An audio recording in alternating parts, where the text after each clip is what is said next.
जय नारायण व्यास विश्वविद्यालय का स्टूडेंट यूनियन अध्यक्ष, क्या कभी ये सोचता था कि मैं पूरे देश का प्रतिनिधित्व बनूंगा? कि जब मैं विश्वविद्यालय में एज ए स्टूडेंट पढ़ रहा था तब भी मैंने ये भी नहीं सोचा था कभी कि मैं छात्र संघ का अध्यक्ष भी बनूं। जिस दिन साल कभी दिल नहीं चाहा कि मैं यहाँ से बाहर निकलूं, बाहर की ग्लैमरस दुनिया देखूं, लोगों से मिलूं, या फिर कभी किया हो ऐसा? एक बार भी कभी मेरे मन में ऐसा नहीं था कि मुझे राजनीतिक क्षेत्र में जाना है। यूनिवर्सिटी से जब आप निकले थे, कहते हैं कि मूवीज, सॉन्ग्स और वो सब सुनना बहुत प्रेफर करते हैं, आपको बहुत पसंद है। एक टैग लाइन और एक सॉन्ग के तरीके से आप अपने नारों को प्रॉम्प्ट करते थे। राजस्थानी सॉन्ग में मेरी रुचि रही है, लेकिन जो नारे वारे गढ़ने का काम तो मुझे लगता है कि वो बहुत पुराना अध्याय हो गया। अब तो वो धूमिल हो गए हैं उनको। राजस्थानी जो फोक म्यूजिक है, सबसे ज्यादा कौन से गाने पसंद है? देखिए, राजस्थान का फोक म्यूजिक बहुत डाइवर्सिफाइड है। राजस्थान की मांड जो है वो मेरा प्रिय राग भी है और प्रिय संगीत भी है। लिव इन रिलेशनशिप को लेकर आपका क्या ख्याल है? देखिए, ये जो है सेम सेक्स मैरिज और लिव इन रिलेशनशिप, ये भारत की चिति और भारत की आत्मा से जुड़े हुए विषय है। आज राजस्थान हेरिटेज का हब बना हुआ है। आज देश से, विदेश से सेलिब्रिटी सब वहाँ आते हैं और राजस्थान में शादियां करना प्रेफर करते हैं। तो उससे कितने लोगों को एम्प्लॉयमेंट मिलता है, वहाँ की ग्रोथ होती है। बेस्ट टूरिज्म पॉलिसी अगर किसी एक प्रदेश की है तो वो राजस्थान की है, जहाँ सबसे ज्यादा ईज ऑफ इन्वेस्टमेंट है, और इसीलिए राजस्थान में ये सब कुछ हो रहा है। हम न्यू ईयर की बात करें तो विदेशों से, हर जगह से जैसलमेर में बहुत लोग आते हैं घूमने के लिए। तो जैसलमेर को आप किस तरीके से देखते हैं और क्या ग्रो किया जा सकता है? जैसलमेर में सम को डिकंजस्ट करने के लिए खूड़ी को कैसे डेवलप कर सकते हैं, इस पर हमको काम करने की आवश्यकता है। हम जैसलमेर में नाइट टूरिज्म कैसे बना सकते हैं? सर्दी की रात में वहाँ पे दिन में टूरिज्म होता है, रात में सब लोग ठंड से अपने रजाइयों में घुस के सो जाते हैं। हम जैसलमेर में क्या ऐसा आयोजन कर सकते हैं कि हम गर्मी में 1 महीने जैसलमेर में नाइट टूरिज्म करेंगे, दिन में जैसलमेर सोएगा, रात भर जैसलमेर में टूरिज्म की एक्टिविटीज होंगी। आपको राजस्थान का कौन सा खाना आपको पसंद है? मेरा पसंदीदा भोजन राजस्थान का मूल ठेठ राजस्थानी भोजन, राब और छाछ और दही और रोटी और सोगरा, और वही मेरा भोजन पसंद का था और वही है और वही रहेगा, शायद कभी नहीं बदलेगा। ERCP जैसे योजना का उद्घाटन होता है तो पानी की समस्या, रोड की समस्या, इंफ्रास्ट्रक्चर की समस्या, देखिए, eastern Rajasthan canal project Rajasthan के लिए बहुत महत्वपूर्ण है। राजस्थान के पहले पुराने 13 जिले, बाद के 22-23 जिले और अभी भी 17-18 जिले जो हैं, उनकी जीवन रेखा ईस्टर्न राजस्थान कैनाल प्रोजेक्ट बनेगी। पलायन का एक मूल कारण पहले ये भी रहा है कि पानी नहीं था, बिजली नहीं थी। शायद पानी, बिजली, सामान्य मूलभूत आवश्यकताओं की आपूर्ति इस देश में 70 साल तक लोगों के लिए बड़ी चुनौती थी। बाड़मेर के अंदर कंपनीज हैं, लेकिन वहाँ एम्प्लॉयमेंट बाड़मेर के लोगों को नहीं है। वहाँ एम्प्लॉयमेंट बिहार के जो लेबर है उनको है। यही सेम काम वो दुबई में जाके करते हैं, यही सेम काम वो मुंबई, पुणे, दिल्ली आके करते हैं। दुनिया के बहुत सारे देश ऐसे हैं जहाँ काम करने वाले लोगों की कमी है लेकिन काम बहुत है, और दुनिया में बहुत सारे ऐसे देश हैं जिनमें काम करने वाले लोगों की उपलब्धता है लेकिन उनके पास में काम नहीं। वहाँ जाकर के वो काम करें और जाकर के जो पैसा कमाए वो अल्टीमेटली भारत की इकोनॉमी में ही आकर के इन्फ्यूज होता है। उनकी बड़ी परेशानियां हैं, जैसे वो कहते हैं कि हम जब आते हैं तो हमें दर दर भटकना पड़ता है, हमें अलग अलग ऑफिसेज में फाइल लेकर जाना पड़ता है। हमारे वन विंडो सिस्टम नहीं है कि हम सारी चीजें हमारी एक ही विंडो पे जाएं और हमारी सारी प्रॉब्लम्स वहीं पे सॉल्व हो जाएं। सिंगल विंडो मिले जहाँ पे सारे क्लियरेंसेस हो सके, इसके लिए सरकार ने, राजस्थान की सरकार ने बहुत गंभीरता से काम किया। हम पुणे की बात करते हैं, पुणे में बहुत राजस्थान प्रवासी है, आप पुणे गए भी, उनसे बात भी की, उनकी बड़ी समस्याएं थी ट्रैवल को लेकर, लेकिन वो आज भी उनको उम्मीद है कि ट्रेन की व्यवस्था हो पाएगी। और मुझे लगता है कि ये समस्या, ये जो उनका सपना है, ये भी बहुत जल्दी पूरा होने वाला है। अभी भी पलायन बहुत ज्यादा स्पीड से हो रहा है। राजस्थान के प्रवासियों ने देश के नहीं, दुनिया के हर कोने में जाकर के राजस्थान का मान और सम्मान बढ़ाया। राजस्थान में नया इंडस्ट्रियल हब राजस्थान को बनाएंगे। तो आज आप पलायन की बात कर रहे हैं, रिवर्स पलायन राजस्थान में होकर के राजस्थान में इतनी क्षमता है कि लोग राजस्थान में आकर के काम करें। तो आप उन स्टूडेंट्स को क्या कहेंगे जो बाहर जाते हैं पढ़ने के लिए, जॉब करने के लिए, करियर बनाने के लिए? जो राजस्थान से बाहर अभी बच्चे पढ़ने के लिए जा रहे हैं, उनसे कहूंगा कि राजस्थान को अपने दिल में बसा करके रखिएगा, कहीं दूर मत होने दीजिए। हमारे देश के बच्चों को सब जगह जाकर के काम करना चाहिए, जहाँ हमारे पास अपॉर्चुनिटी वहाँ जाकर के काम करना चाहिए। हम उस देश के नागरिक हैं जहाँ हर 50 मील पर रूप, पहनावा, मजहब बदल जाता है। हम उस देश के नागरिक हैं जहाँ हर डाल डाल पर सोने की चिड़िया का बसेरा है। हम उस देश के नागरिक हैं जिस देश को अपना भूगोल से पहले पूरे ब्रह्मांड का भूगोल समझ आता है। उसी भूगोल को पूरी दुनिया से रूबरू करवाने, उसी कला को पूरी दुनिया से रूबरू करवाने, उसी संस्कृति को, उसी धर्म को, उसी खान पान को दुनिया से रूबरू करवाने निकले हैं। नमस्कार गजेंद्र सिंह जी शेखावत, बहुत बहुत धन्यवाद, आपने हमें समय दिया। बहुत बहुत शुक्रगुजार हैं हम आपके। आपका धन्यवाद, आपके सभी दर्शकों को बहुत सारा अभिनंदन। जय नारायण व्यास विश्वविद्यालय का स्टूडेंट यूनियन अध्यक्ष क्या कभी ये सोचता था कि मैं पूरे देश का प्रतिनिधित्व बनूंगा? देखिए, केवल छात्र संघ के अध्यक्ष के बारे में आपने जो प्रश्न किया उससे आगे बढ़ करके मैं कहूंगा कि जब मैं विश्वविद्यालय में एज ए स्टूडेंट पढ़ रहा था, तब भी मैंने ये भी नहीं सोचा था कभी कि मैं छात्र संघ का अध्यक्ष भी बनूंगा। छात्र संघ का अध्यक्ष बनना भी मेरे जीवन में एक यकायक घटी घटना थी। और उसके बाद में, जहाँ सामान्यतः सभी लोग छात्र संघ का अध्यक्ष चुने जाने के बाद में अपना कार्यकाल समाप्त होने से पहले या बाद अपने लिए राजनीतिक क्षेत्र में सरजमी तलाश करने के लिए कुछ न कुछ प्रयास प्रारंभ कर देते हैं। लेकिन उससे उलट अपना कार्यकाल समाप्त होने के बाद में, और क्योंकि मैं जब छात्र संघ का अध्यक्ष बना था तब जिस मतांतर से जितना जीता था, जितना मत प्रतिशत मुझे मिला था, वो आज तक का रिकॉर्ड है। उसके बावजूद भी कि मेरी पृष्ठभूमि राजनीतिक न होते हुए भी, पारिवारिक पृष्ठभूमि न होते हुए भी, मेरा संपर्क संबंध परिवार का उस समय के भारतीय जनता पार्टी के शीर्ष नेतृत्व राजस्थान के साथ में बहुत गहरा था।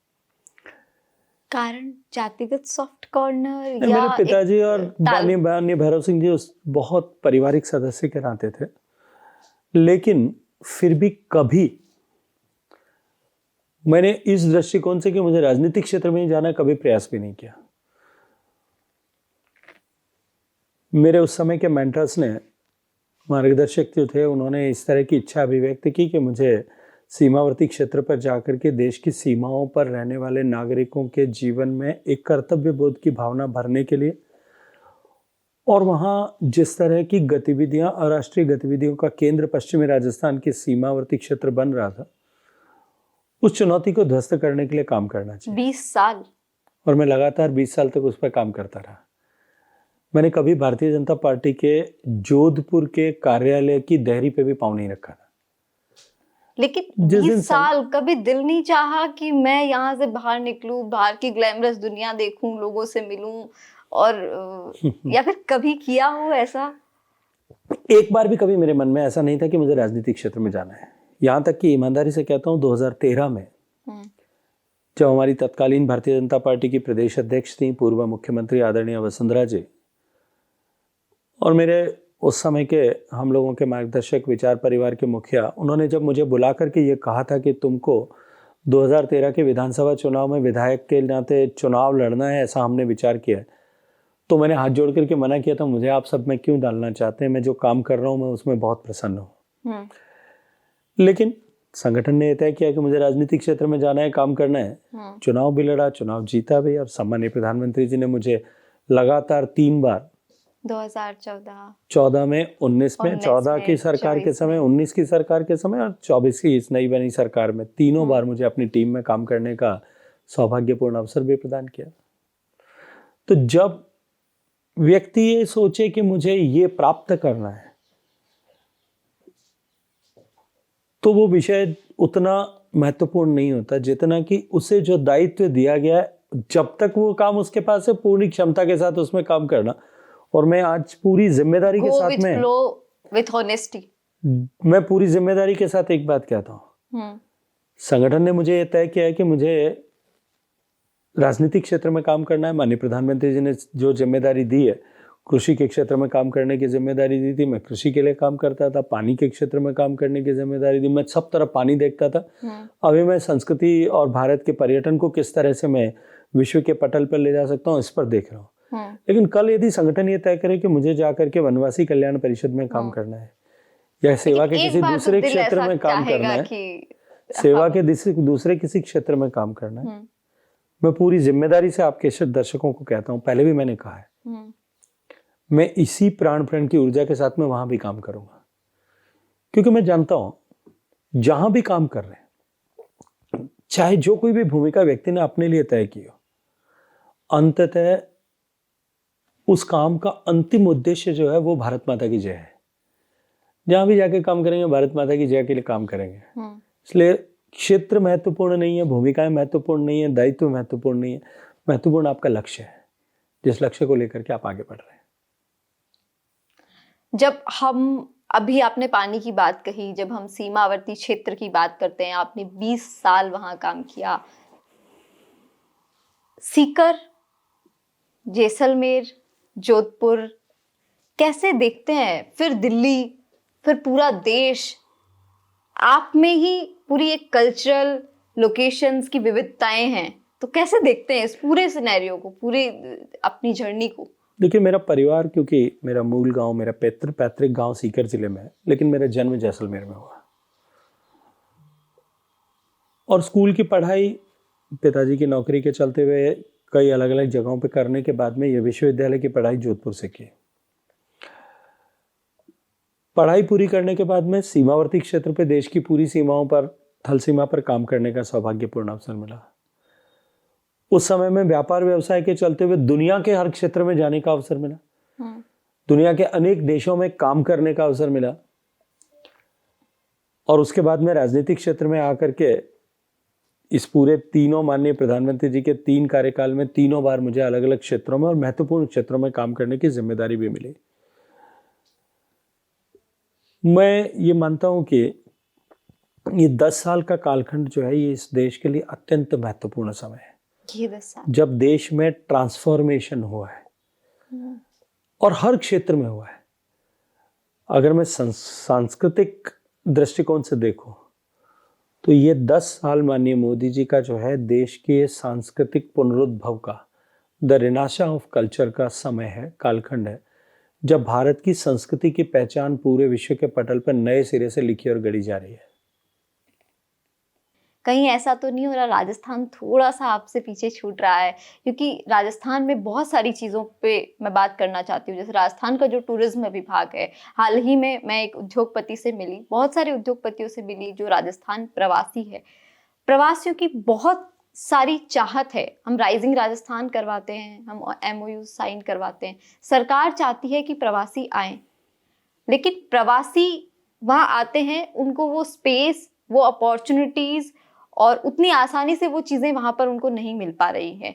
जैसे अभी हम मरु महोत्सव की बात करें या हम ऊंट महोत्सव की बात करें या हम और अदर इवेंट्स की बात करें, तो हम उस लेवल पे उनको नहीं कर पा रहे। तो कौन सी ऐसी चीज़ है, कौन सी ऐसी कनेक्टिविटी है जो छूट जाती है? देखिए, आपने कहा कि कहीं राजस्थान मुझसे तो छूट तो नहीं रहा है। हाँ, आप पढ़ाई करती हैं, अपने दिमाग का इस्तेमाल करती हैं, आप भोजन करती हैं, अपने हाथों का इस्तेमाल करती हैं, सुबह वॉक करने जाती हैं, अपने पाँव को का इस्तेमाल करते हैं, लेकिन उससे आपकी आत्मा कहीं छूटती है क्या? राजस्थान मेरी आत्मा है, वो मुझसे दूर कभी हो नहीं सकती।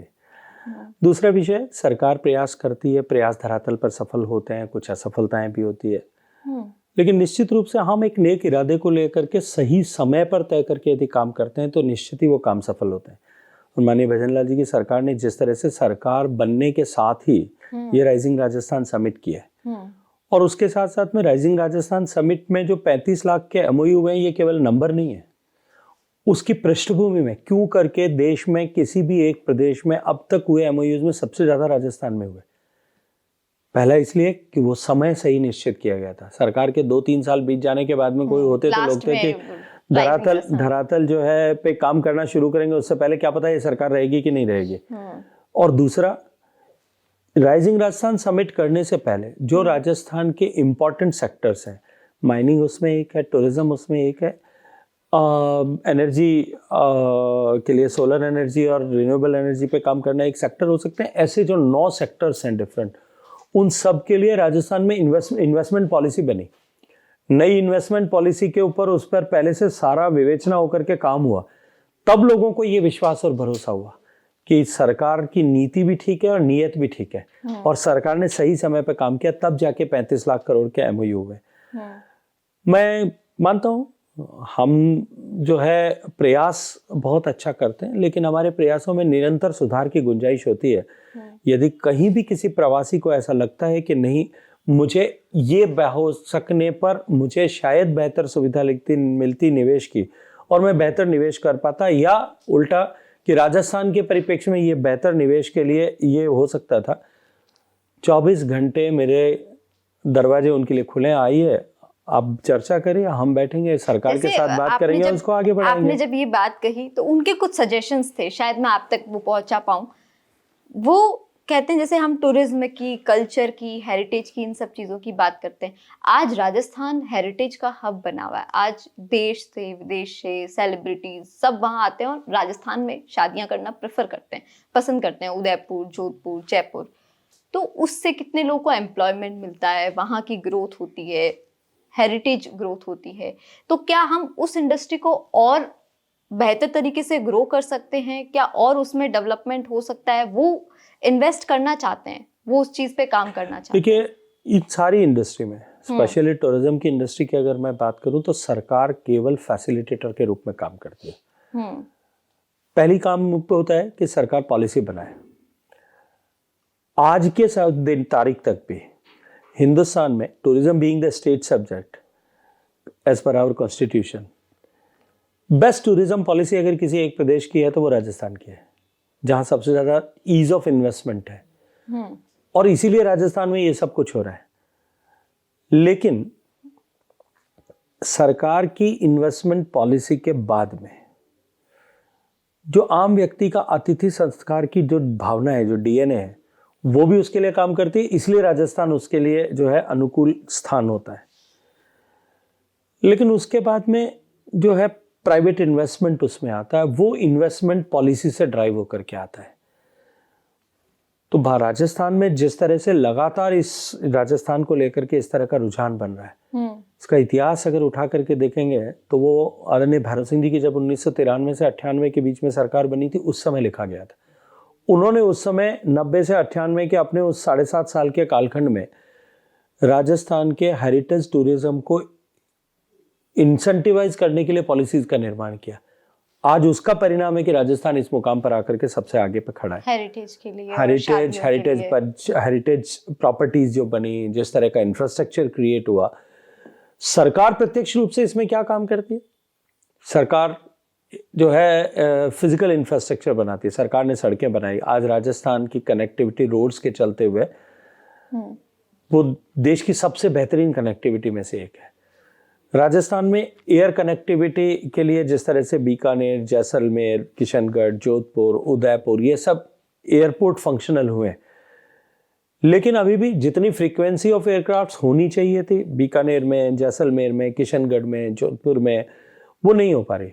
तो गवर्नमेंट ऑफ राजस्थान ने, स्टेट गवर्नमेंट ने क्या किया, इनिशिएटिव लिया कि जो एयरलाइन कैरियर राजस्थान में आएगा, इन डेस्टिनेशंस पे जाएगा, वो वहां अगर रिफ्यूल करेगा तो उसको जीएसटी, जो स्टेट जीएसटी है, वो केवल, क्योंकि पेट्रोलियम हाइड्रोकार्बन प्रोडक्ट्स पे जीएसटी लागू नहीं होता, स्टेट टैक्स लागू होता है। स्टेट टैक्स केवल 2% होगा। अब जो टैक्सेशन की दर 10-12 से लेके 20-26% तक है, वो उसमें सरकार अगर एग्जेम्पशन देती है तो वो एक इंसेंटिव है कैरियर के लिए हवाई जहाज ऑपरेट करने का। हवाई जहाज जाएंगे तो टूरिस्ट अपने आप पहुंचेगा, ऑटोमेटिक। तो इस तरह से सरकार और प्राइवेट दोनों मिलकर के ही कहीं किसी जगह के टूरिज्म को बना सकते हैं। स्टेट गवर्नमेंट उस पर काम कर रही है। अब भारत सरकार ने वंदे भारत ट्रेन, एक्सप्रेस ट्रेनें शुरू की, इलेक्ट्रिफिकेशन शुरू किया, नेशनल हाईवेज बना दिए, और राज्य की सरकारों ने अपनी तरफ से उसको इंसेंटिवाइज किया है, नई मोटर पॉलिसी बना दी है। इस सब के चलते हुए जो है अपने आप टूरिज्म ग्रो करेगा।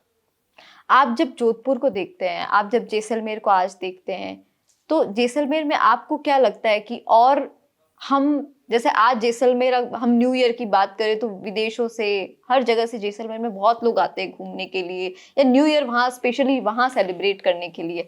तो जैसलमेर को आप किस तरीके से देखते हैं और क्या ग्रो किया जा सकता है, कैसे और ग्रो किया जा सकता है जैसलमेर को? देखिए, जैसलमेर डोमेस्टिक और इनबाउंड दोनों टूरिस्ट के लिए एक आकर्षण का केंद्र है।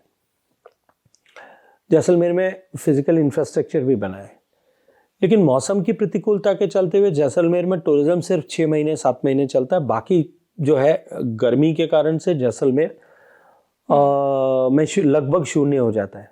हम्म, हम जैसलमेर को ईयर अलोंग टूरिस्ट डेस्टिनेशन कैसे बना सकते हैं, जैसलमेर में सम को डीकंजस्ट करने के लिए खूड़ी को कैसे डेवलप कर सकते हैं, इस पर हमको काम करने की आवश्यकता है।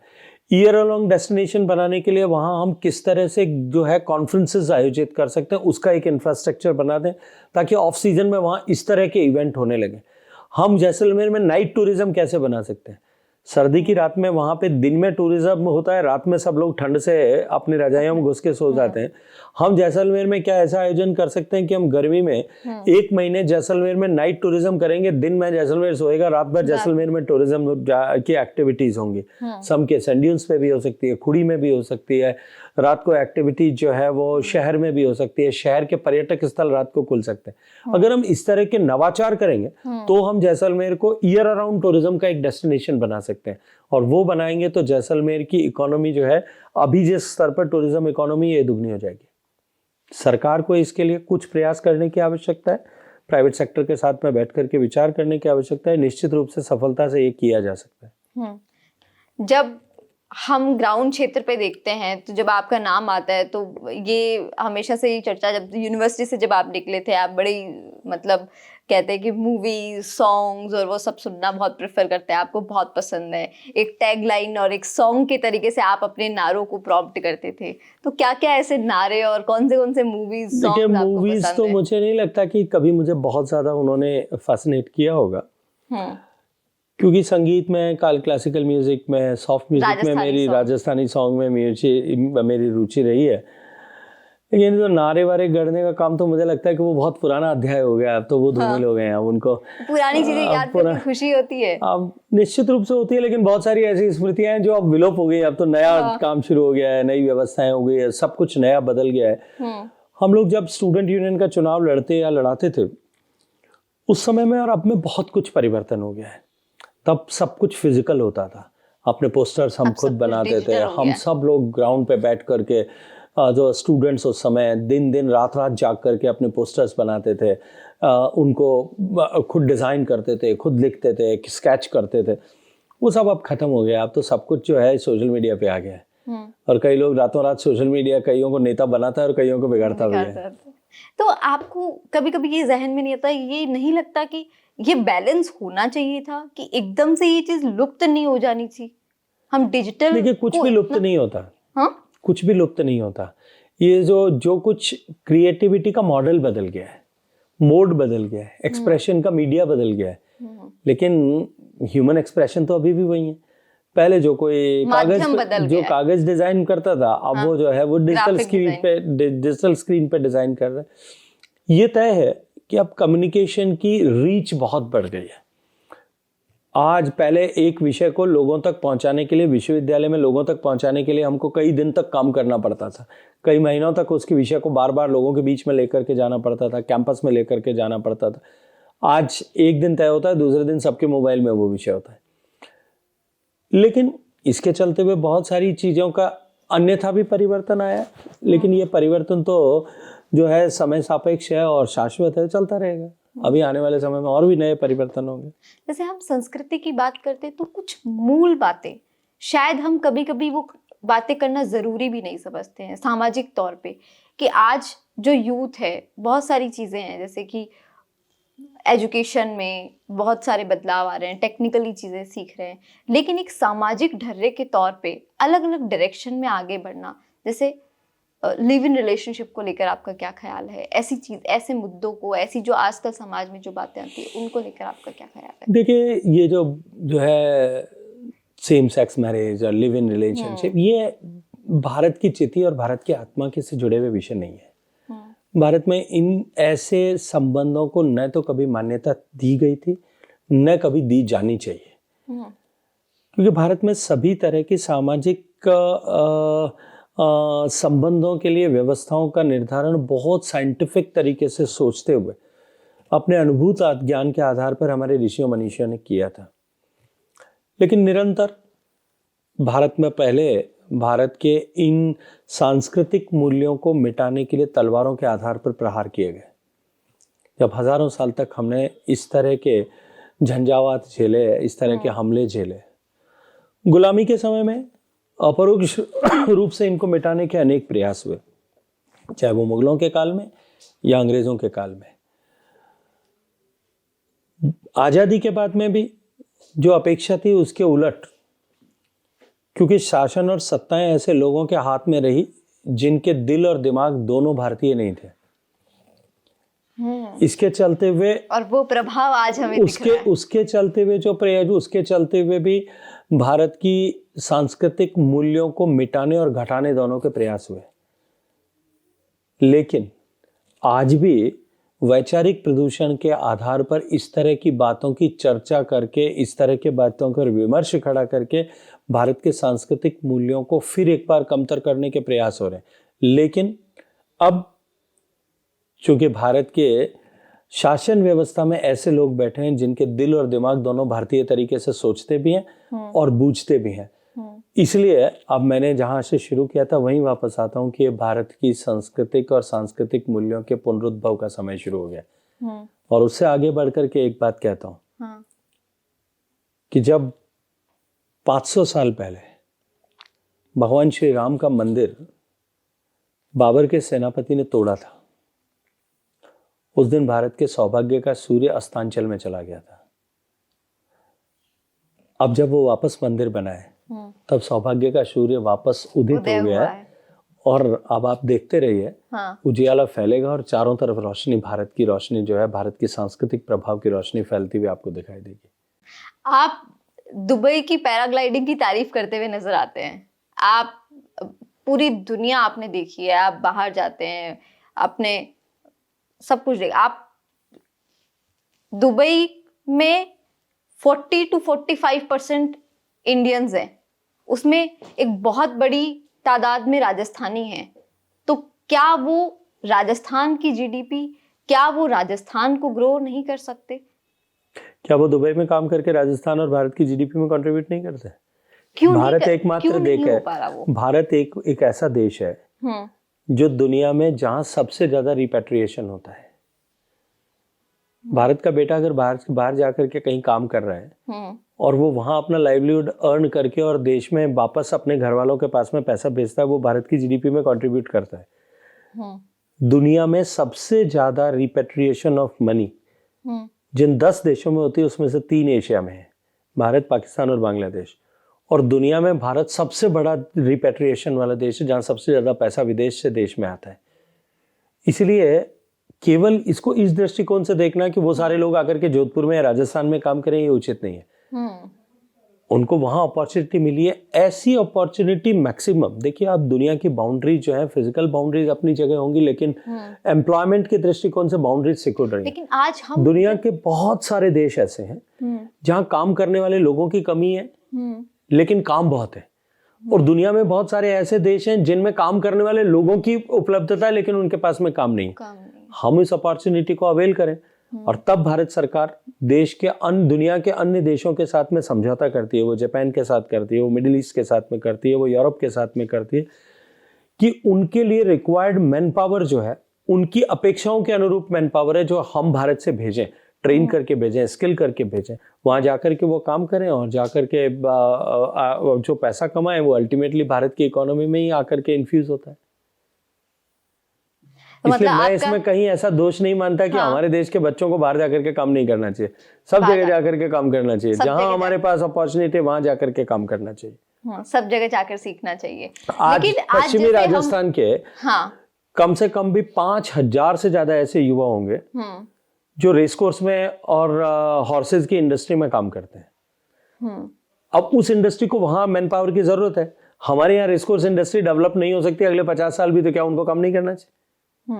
उनको करना चाहिए उस दिशा में। और हमारे यहाँ से गया हुआ बच्चा 3 साल तक अनस्किल्ड लेबर की तरह काम करके वहां संघर्ष करे, इसको हम कैसे समाप्त कर सकते हैं कि जाते ही उसको स्किल्ड लेबर की तरह काम करने का अवसर मिले? यहाँ at this juncture the government and the policy and the initiatives comes into picture, वो भूमिका में आते हैं। हम उसके लिए काम कर रहे हैं, उस पर हमें इनिशिएटिव लेने की जरूरत है। जैसे आप प्रवासियों की बात करते हैं और आप कहते हैं कि वो जहां हैं बहुत बेहतर कर रहे हैं और वो वहां से राजस्थान में योगदान दे सकते हैं। हम पुणे की बात करते हैं, पुणे में बहुत राजस्थान प्रवासी है, आप पुणे गए भी, उनसे बात भी की, उनकी बड़ी समस्याएं थी ट्रैवल को लेकर कि वो पुणे से राजस्थान ट्रैवल नहीं कर पाते और बहुत बड़ी तादाद में वहाँ पुणे में प्रवासी हैं। आपने फ्लाइट की व्यवस्था करवाई, लेकिन वो आज भी उनको उम्मीद है कि ट्रेन की व्यवस्था हो पाएगी। देखिए, रेल चलती है। हाँ। उसकी फ्रीक्वेंसी पहले वीकली हुआ करती थी, फिर बाई वीकली हुई। अभी प्रयास किया है कि उसकी फ्रीक्वेंसी डेली हो जाए। तो निश्चित रूप से कुछ कंजेशन जो है मुंबई और मेहसाना के बीच में जो कंजेशन है उसके चलते हुए एकाएक वो नहीं हो पा रहा है, लेकिन बहुत जल्दी उसमें काम हो रहा है। और मुझे लगता है कि ये समस्या, ये जो उनका सपना है, ये भी बहुत जल्दी पूरा होने वाला है। हर प्रवासी अपने घर बहुत कम समय में और बहुत जल्दी पहुंच पाएंगे। और वो इन्वेस्टमेंट को लेकर भी, जैसे मैंने आपको टूरिज्म का कहा, मंदिर का कहा, वो और भी इंडस्ट्रीज में चाहते हैं, लेकिन उनकी बड़ी परेशानियां हैं। जैसे वो कहते हैं कि हम जब आते हैं तो हमें दर दर भटकना पड़ता है, हमें अलग अलग ऑफिसेज में फाइल लेकर जाना पड़ता है। हमारे वन विंडो सिस्टम नहीं है कि हम सारी चीजें हमारी एक ही विंडो पे जाएं और हमारी सारी प्रॉब्लम्स वहीं पे सॉल्व हो जाएं।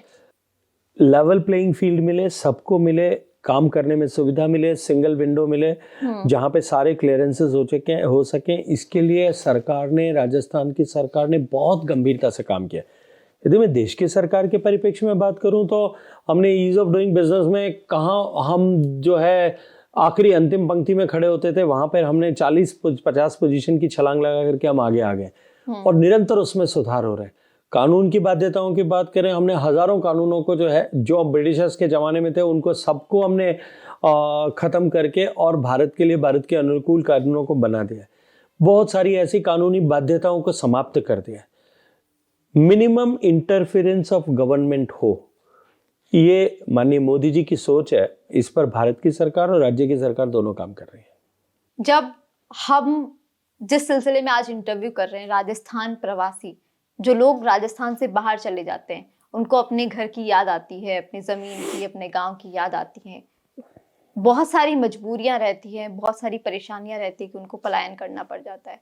आज वो लोग वापस आना चाहते हैं और आज अभी भी पलायन बहुत ज़्यादा स्पीड से हो रहा है। तो उसको रोकने के लिए, या हम ऐसे कोई इंफ्रास्ट्रक्चरली चीज़ें और ग्रो करें, जैसे बाड़मेर के अंदर कंपनीज हैं, लेकिन वहाँ एम्प्लॉयमेंट बाड़मेर के लोगों को नहीं है, वहाँ एम्प्लॉयमेंट बिहार के जो लेबर है उनको है। उसके अंदर कारण यह आता है कि वहाँ पे जो टेक्निकली साउंड है या जो लेबर वर्क है वो यहाँ के लोग नहीं कर पा रहे। तो कौन सी ऐसी कनेक्टिविटी, कौन सी चीज़ें छूट जाती है कि हम वो चीज़ नहीं कर पा रहे? यही सेम काम वो दुबई में जाके करते हैं, यही सेम काम वो मुंबई, पुणे, दिल्ली आके करते हैं। देखिए, राजस्थान के प्रवासियों ने देश के नहीं, दुनिया के हर कोने में जाकर के राजस्थान का मान और सम्मान बढ़ाया है। वो पलायन केवल मजबूरी के चलते हुआ था, ऐसा नहीं है। बेहतर अपॉर्चुनिटीज को अवेल करने के लिए देश और विदेश में बहुत सारे लोग गए और उन्होंने अपने एम्पायर्स खड़े किए, देश में भी और दुनिया में भी। जहां तक सामान्य लोग, काम करने वाले लोग जिनकी चर्चा आपने की कि उनको स्थानीय स्तर पर रोजगार के अवसर यदि मिले, तो उनको, बहुत सारे लोग हैं जिनको रोजगार के लिए बाहर जाना पड़ता है, उनको नहीं जाना पड़ेगा। निश्चित ही जब इकोनॉमी ग्रो होती है तो अपॉर्चुनिटीज बढ़ती हैं। राजस्थान का पश्चिमी हिस्सा ऐसा क्षेत्र है जहां इंडस्ट्रियलाइजेशन के लिए जितनी चीजों की आवश्यकता है वो सब उपलब्ध है।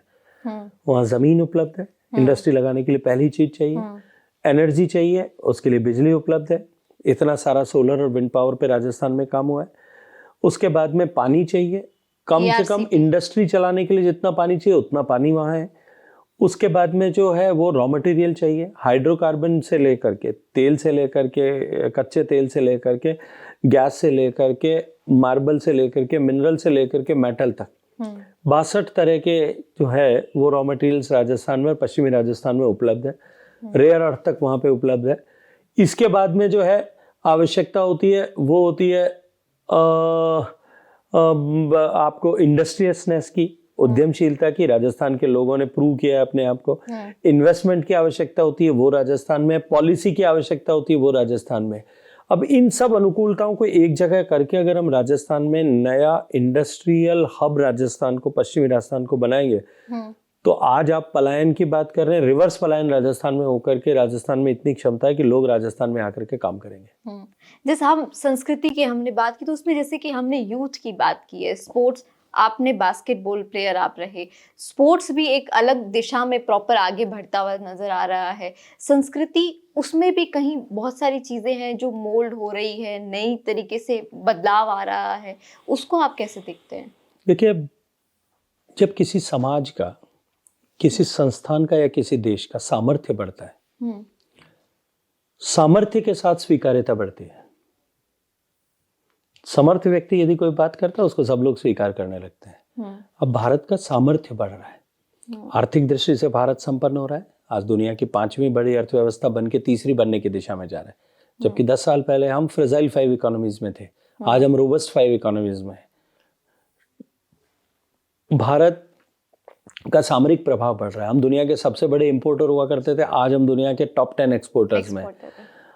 भारत का उत्पादन का प्रभाव जो है, ताकत बढ़ रही है, चाहे वो कृषि के क्षेत्र में हो और चाहे मैन्युफैक्चरिंग, इंडस्ट्रियल मैन्युफैक्चरिंग के क्षेत्र में हो।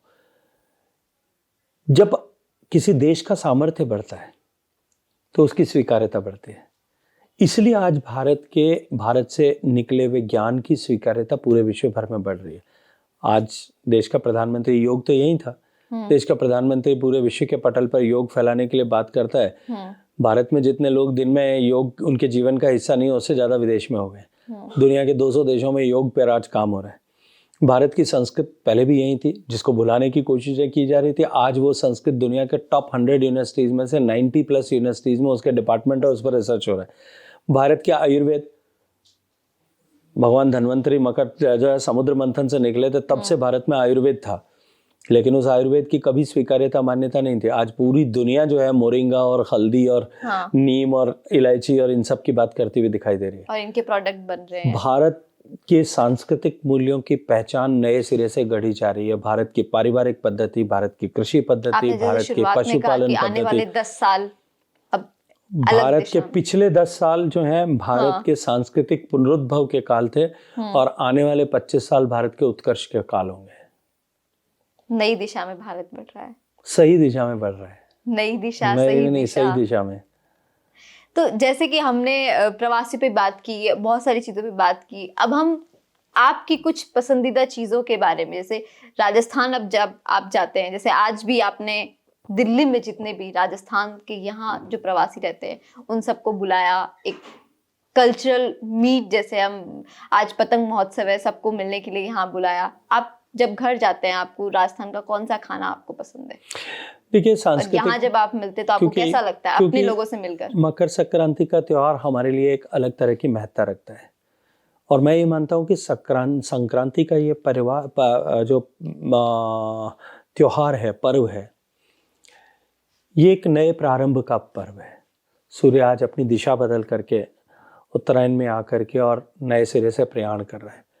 तो भारत के ऋषियों मनीषियों ने इस ग्रह स्थिति को नई शुरुआत की ग्रह स्थिति ऐसे के रूप में माना है। तो हम सब नई शुरुआत एक साथ मिल करके करें, और सब जो है उत्साह के साथ में करें, एक दूसरे को शुभकामनाएं दें, एक जगह मिलने का अवसर रहे, इस दृष्टिकोण से कार्यक्रम आयोजित किया था। और उसके साथ जिस तरह से जुड़े हुए विषय हैं, सब लोग कहीं तिल का भोजन करते हैं, मारवाड़ में हल्दी का भोजन करते हैं, कहीं पतंग उड़ाई जाती है, वो सब हमने गीत संगीत राजस्थान का एक साथ, सब राजस्थान के परिवार के लोग, क्योंकि हम जितने लोग प्रवासी राजस्थानी हैं, हम सब एक परिवार के रूप में रहते हैं। तो हम हमारे बृहत्तर परिवार के साथ मिलकर के इस कार्यक्रम को, इस पर्व को मनाएं, इस दृष्टिकोण से कार्यक्रम किया था।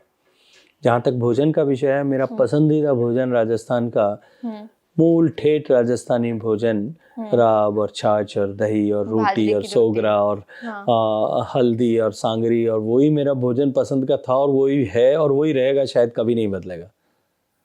राजस्थानी जो फोक म्यूजिक है, जो राजस्थानी मंगनियार का जो गाने, उनमें कौन सी आपको सबसे ज्यादा, कौन से गाने पसंद है जो आप सुनते हैं? देखिए, राजस्थान का फोक म्यूजिक बहुत डाइवर्सिफाइड है। मेवाड़ का, मारवाड़ का, बीकानेर का, ढूंढाड़ का, आपको कौन सा सब जो आपको जगह कभी का दिल चाहता म्यूजिक। है तो आप वो सुन लेते हैं? देखिए, मैं, क्योंकि मेरी जन्म से लेके बड़ा समय मारवाड़ में गुजरा है, इसलिए राजस्थान की मांड जो है वो मेरा प्रिय राग भी है और प्रिय संगीत भी है। लेकिन राजस्थान में जो मंगन रियाज ने सूफी संगीत गाया है वो निश्चित रूप से अद्भुत है, और कभी भी सुन करके आप जब भी अवसर मिले सुनो तो दिल को सुकून उससे निश्चित रूप से मिलता है।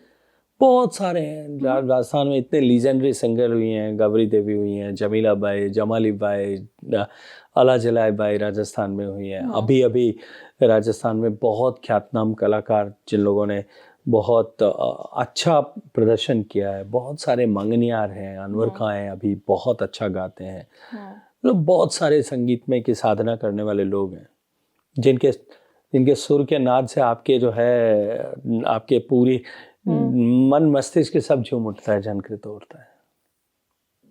जब हमने आपकी जीवन पे भी बात की, हमने प्रवासियों पे भी बात की, अब आखिर पे हम ये बात जानना चाहते हैं कि अब जो स्टूडेंट्स, जैसे आपने कहा कि बाहर जाने चाहिए, बाहर सीखने चाहिए, नई क्रिएटिविटी उनको जानना चाहिए, टेक्नोलॉजी से उनको इंट्रोड्यूस होना चाहिए, तो आप उन स्टूडेंट्स को क्या कहेंगे जो बाहर जाते हैं पढ़ने के लिए, जॉब करने के लिए, करियर बनाने के लिए, और उन उद्योगपतियों को क्या कहेंगे जो राजस्थान से बाहर जाते हैं और वापस राजस्थान आना चाहते हैं या इन्वेस्ट करना चाहते हैं, उनके लिए एक message?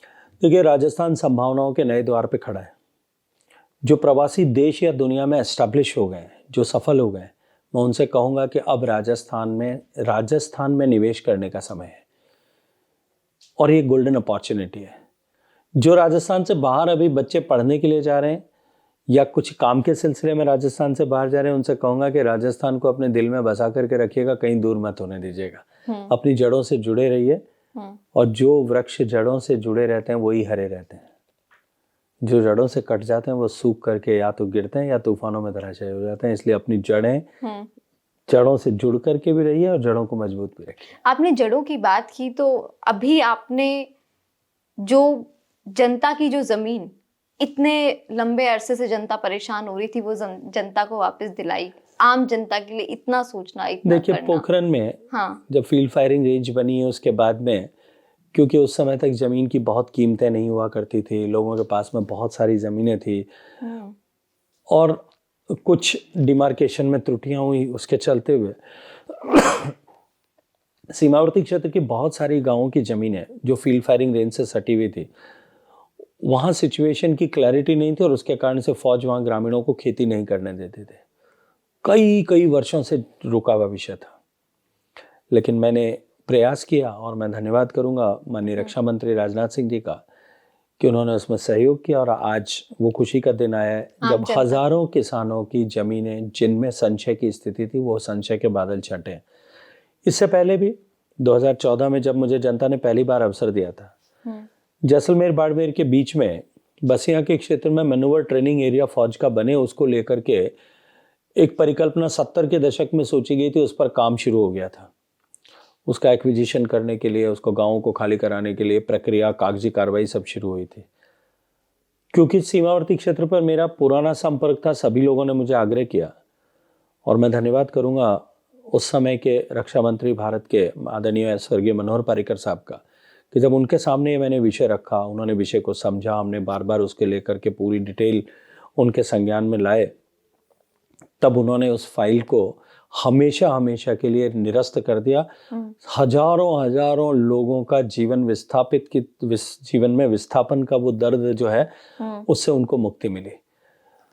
Pokhran field firing range के एक्सपेंशन की चर्चा हुई, बीच में प्रारंभ हुई थी, उसको भी एक्सपेंशन को मैं धन्यवाद दूंगा उस समय की रक्षा मंत्री आदरणीय निर्मला जी को, कि उन्होंने उस समय इस पे इनिशिएटिव लेकर के, निर्मला सीतारमण जी ने, मैंने मेरे आग्रह पे उसको रोका। हजारों लोग उस समय में विस्थापित होने से बचे। तो हमेशा ही एक जनप्रतिनिधि के नाते इन सब विषयों पर काम करना मेरी जिम्मेदारी है, और जिम्मेदारी को पूरा करने के लिए हमने काम किया।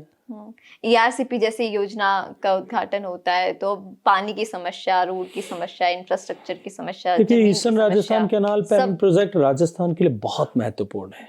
राजस्थान के पहले पुराने 13 जिले, बाद के लगभग 22-23 जिले, और अभी भी 17-18 जिले जो हैं, उनकी जीवन रेखा ईस्टर्न राजस्थान कैनाल प्रोजेक्ट बनेगी। स्वर्गीय अटल जी के ज़माने में जब नदियों को जोड़ने की संकल्पना देश में की गई थी, तब पार्वती, कालीसिंध, चंबल, इनको जोड़ने का एक PFR जो है, प्री फिजिबिलिटी रिपोर्ट बनाने की बात मध्य प्रदेश और राजस्थान के बीच हुई थी, लेकिन वो सिरे नहीं चढ़ पाई, दोनों राज्यों ने ड्रॉप कर दिया। 2016 में आदरणीय वसुंधरा जी की सरकार ने इसको फिर रिकॉन्सेप्चुलाइज किया, फिर उस पर उन्होंने काम किया, लेकिन मध्य प्रदेश की सहमति होने के नहीं होने के चलते हुए वो फिर गड़बड़ा गया। जब मुझे अवसर मिला बीच में 5 साल, राजस्थान सरकार, तत्कालीन राजस्थान सरकार, गहलोत साहब की सरकार के तमाम रुकावटों के बावजूद भी हमने उसको नए सिरे से गढ़ने में सफलता प्राप्त की। और उसका परिणाम ये हुआ कि गहलोत साहब की सरकार जाने के बाद ठीक 15 दिन में हमने ईस्टर्न राजस्थान कैनाल प्रोजेक्ट पर जो कुछ परिश्रम हमने 5 साल तक किया था, वो उसके चलते हुए हमने उसको सफलतापूर्वक दोनों राज्यों का केंद्र सरकार के साथ में समझौता करा दिया। और अभी आपने देखा हाल ही में माननीय प्रधानमंत्री जी ने उसको स्कीम को रोल ऑन भी किया, उसको आगे बढ़ाने पे काम किया है। तो निश्चित ही जब ये पूरा हो जाएगा तब इन राजस्थान के पूरे पूर्वी राजस्थान के 4 करोड़ लोगों के जीवन में परिवर्तन आएगा, लाखों किसानों के घर में समृद्धि आएगी, 4 करोड़ लोगों के पीने के पानी की सुरक्षा हमेशा अगले 50 साल तक मिलेगी। केवल राजस्थान नहीं, इतना का इतना ही बड़ा हिस्सा मध्य प्रदेश का, इतने के इतने ही लोग मध्य प्रदेश के। मैं ये मानता हूं कि मेरे जीवन में जो है सबसे ज्यादा पुण्य सृजन करने वाला कोई काम होगा तो बुंदेलखंड के लिए जो मैं केन बेतवा में काम कर पाया, और राजस्थान का ईस्टर्न राजस्थान कैनाल प्रोजेक्ट और रिवाइज पीकेसी मध्य प्रदेश और राजस्थान के लिए कर पाया, ये दोनों सबसे सूखे प्रदेशों की जीवन में परिवर्तन लाने वाले काम होंगे। किसी को पानी पिलाना अमृत पिलाने के समान है। भगवान ने अवसर दिया, मोदी जी ने अवसर दिया और ये कर पाए। देश की, जोधपुर की जनता ने ये सौभाग्यपूर्ण अवसर दिया, पहला धन्यवाद उनका है। एक मूल कारण पहले ये भी रहा है कि पानी नहीं था, बिजली नहीं थी। आज वो सारी जो मूलभूत समस्याएं हैं, पानी, बिजली, इंफ्रास्ट्रक्चर, सामान्य जो है सामान्य मूलभूत आवश्यकताओं की आपूर्ति इस देश में 70 साल तक लोगों के लिए बड़ी चुनौती थी।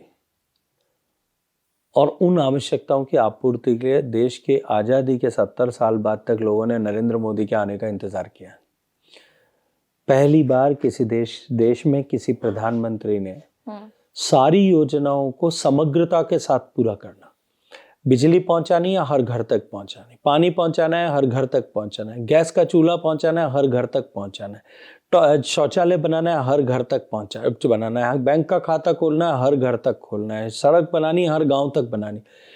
मूलभूत आवश्यकताओं की आपूर्ति के किसी भी विषय में कहीं भी किसी तरह का भेदभाव न हो, न जाति के आधार पर, न धर्म के आधार पर, न राजनीतिक मान्यताओं के आधार पर, न वोटों की गिनती के आधार पर, न क्षेत्र के आधार पर, केवल और केवल एक उद्देश्य, गरीब को गणेश मान करके उसके जीवन में परिवर्तन लाने के संकल्प के साथ काम करना, उसके बुनियादी आवश्यकताओं की पूर्ति करना। ये जो नरेंद्र मोदी का मंत्र है, इसने देश के 30 करोड़ लोगों को गरीबी की रेखा से बाहर निकाल दिया।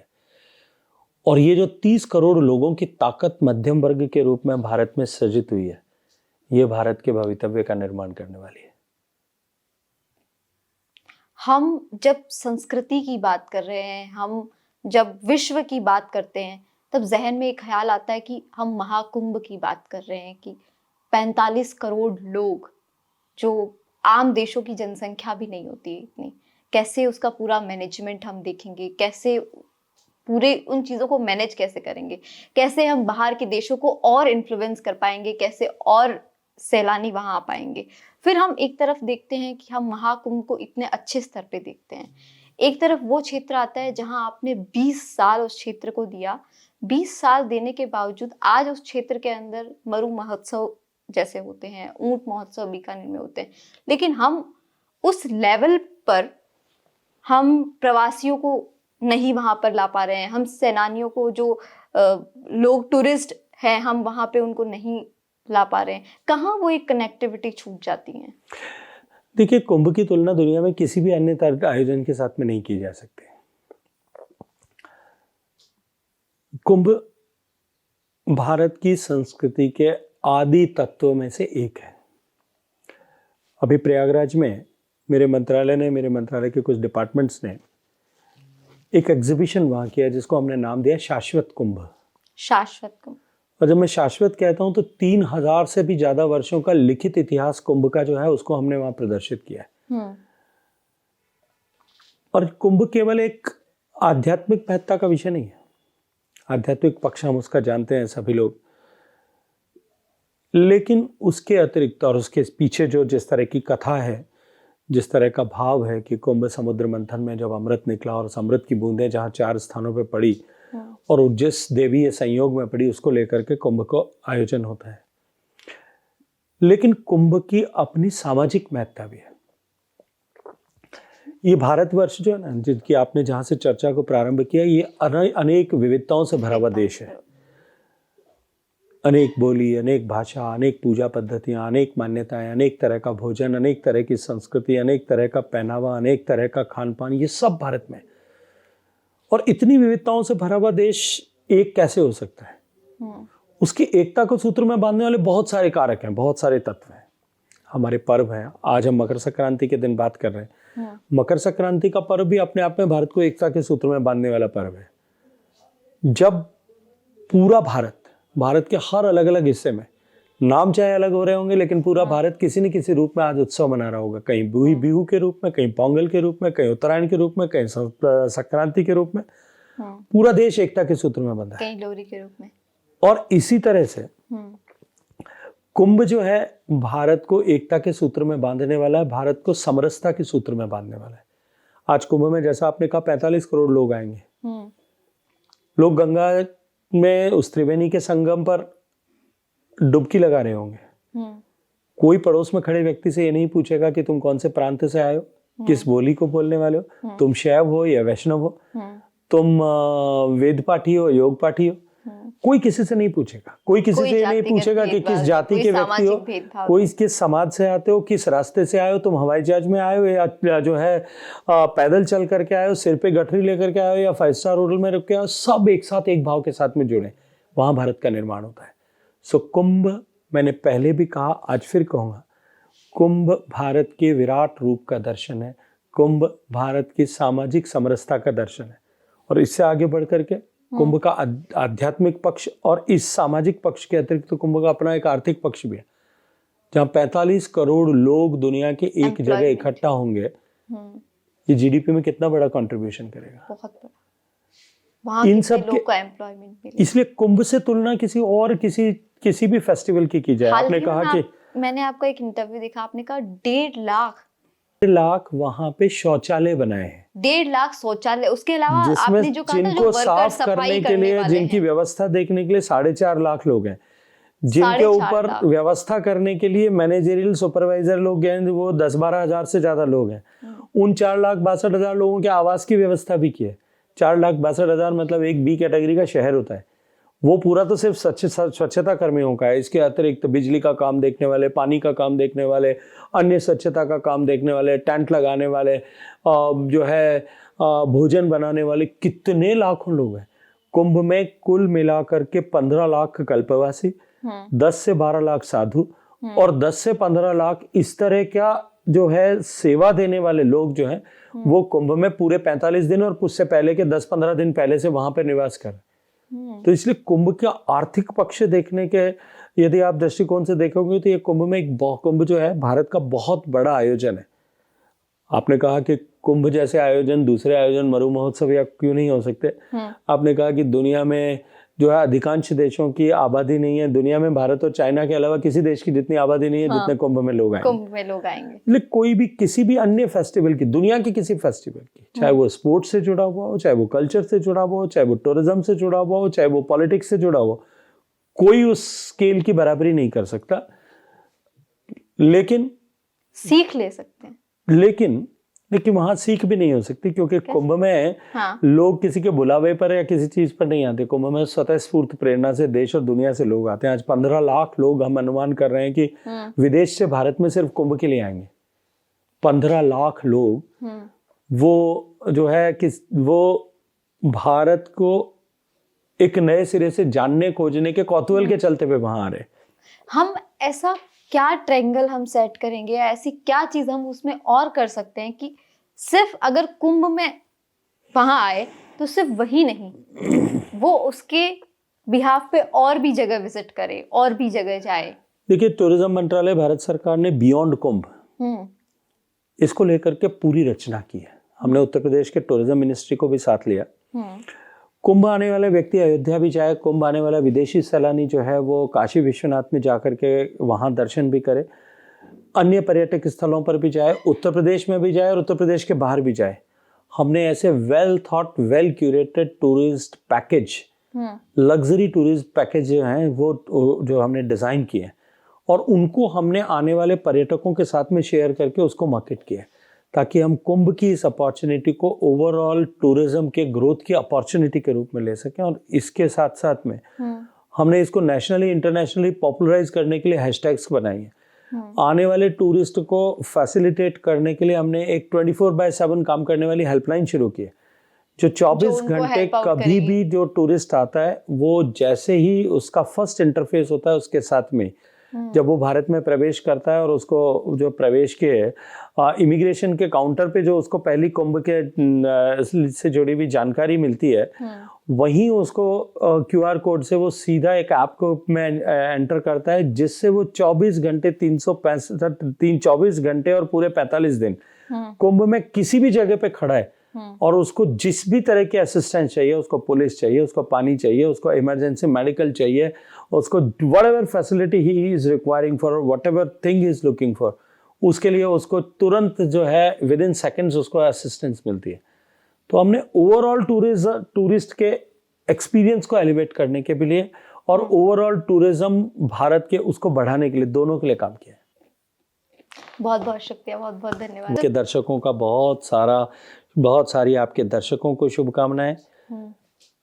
मकर संक्रांति से शुरू हुआ ये नया सूर्योदय और ये नया दिन आपके जीवन में नई ऊर्जा का कारक बने, नया प्रकाश लेकर के आए, नई रोशनी लेकर के आए।